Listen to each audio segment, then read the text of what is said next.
back to Trends and Friends. I'm joined by Belinda Waters, the trauma coordinator at Covenant Children's, and Chad Curry, the training chief at UMC EMS. Now, normally we don't see UMC and Covenant together, but this is such an important initiative that you guys have paired together to really just make sure the entirety of the South Plains is educated on what to do when it comes to bleeding with major trauma. So talk about why you guys started this.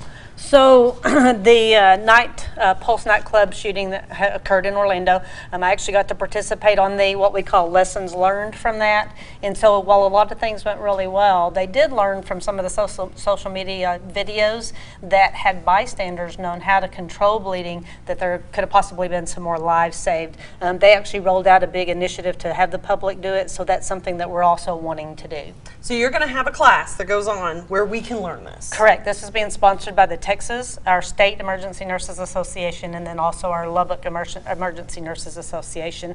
So it's for the public and then also for medical people.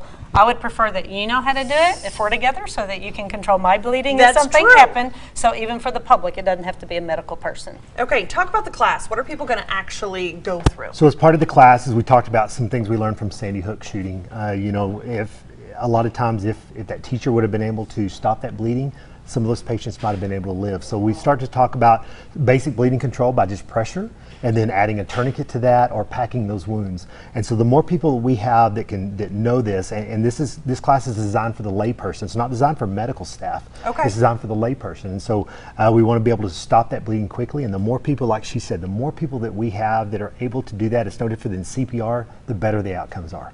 Well, and as you guys have pointed out, we've had multiple instances, unfortunately, that, you know, could have been prevented just if the person decided not to do something terrible, but they do happen, which is why it's so important to know these things, because you never know when you're going to be in that type of situation.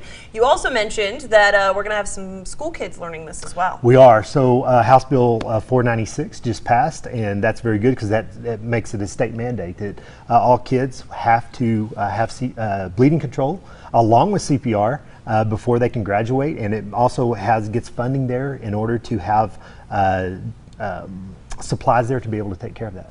I love this because, again, it's a life skill. It's something that you should know. You hope you won't need to know it, but it's something that's so wonderful to know. If people want to sign up for the class, how do they sign up, and when and where is it going on? So it is free education, and there is a website. You'll have it, there's a link you'll have on your website, and it's actually, is it on there? We will get it on our website, but we go to the link and then... Okay. Yes, you'll go to the link and register. Very simple to do. And so it's Thursday, July 11th from 6 to 8 p.m. and it is being held there at the Children's Hospital.